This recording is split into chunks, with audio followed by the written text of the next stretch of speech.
Did anyone tell you that in retirement, it wouldn't just be your schedule that changed, but in the dating world of retirement, it would be who you choose to date, why you choose to date them, and sometimes it would change whether we even need to date at all.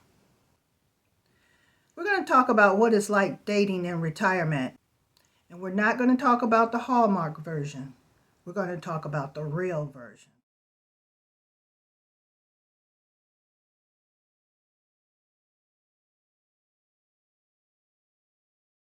Because once you retire, you don't just bring your heart to the table. You bring your habits, your fears, your health, your money, and your peace. And at this stage in our life, peace is very expensive. We were told that in retirement, dating would be romance, long walks, dinner dates, travel, and companionship. Because normally as we get older, there's less pretending and you see who someone really is.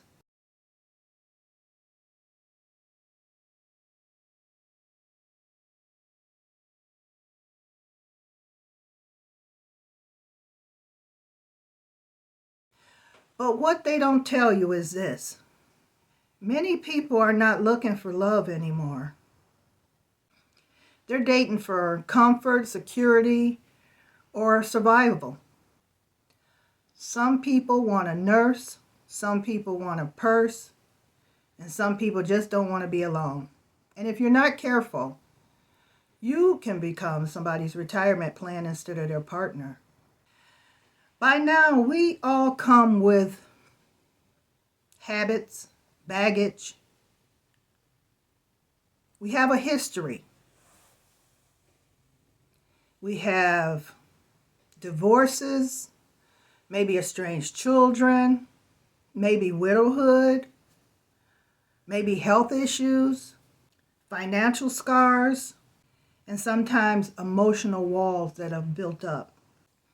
And when you're dating in retirement, when you're having those, heartfelt conversations, there's no distractions to run to a job to get away from the hard parts of a conversation. You have to stay there and face it.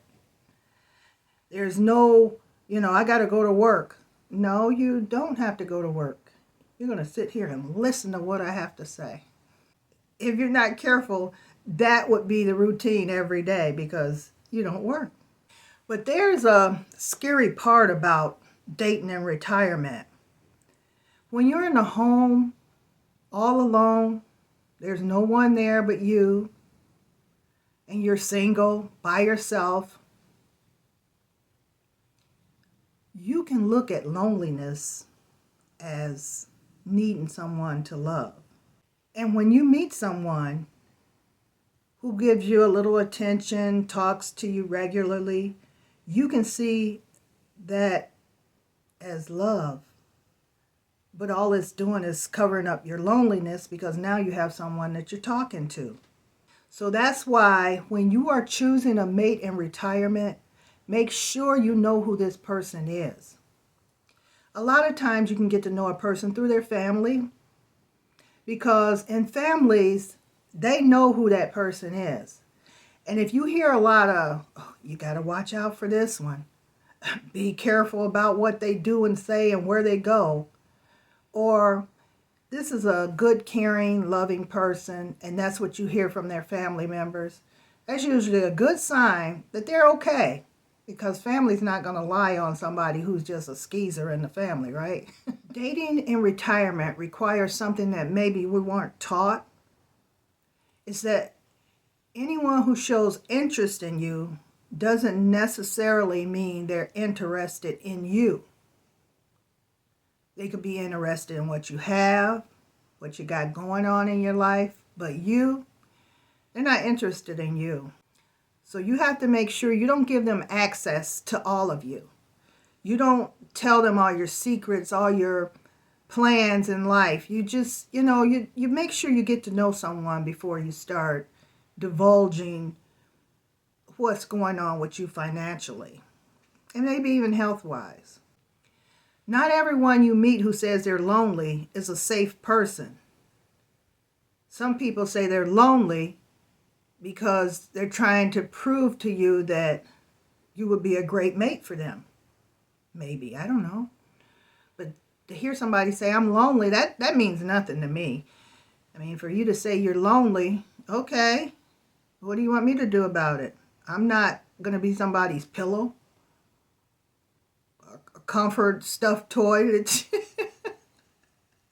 Oh, but yeah, just because somebody says they're lonely, that does not mean they're a safe person. If people say they're lonely all the time, it's not something I say, though. And then a lot of times, people who say they want companionship does not mean they want commitment. Because sometimes you have people who are married and still out here trying to play the field even though they're married. And, their life is turned upside down, so they're trying to start a whole new relationship with somebody else just to get some spice in their life. You have to be so careful dating.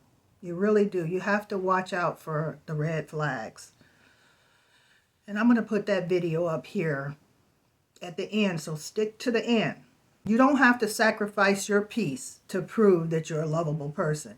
If you know you're a lovable person, you don't have to prove that to anybody. Anyone who knows you will know that you're a lovable person.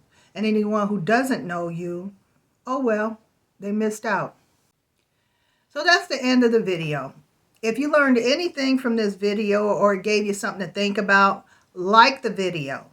Subscribe if you haven't subscribed here. Hype the video up.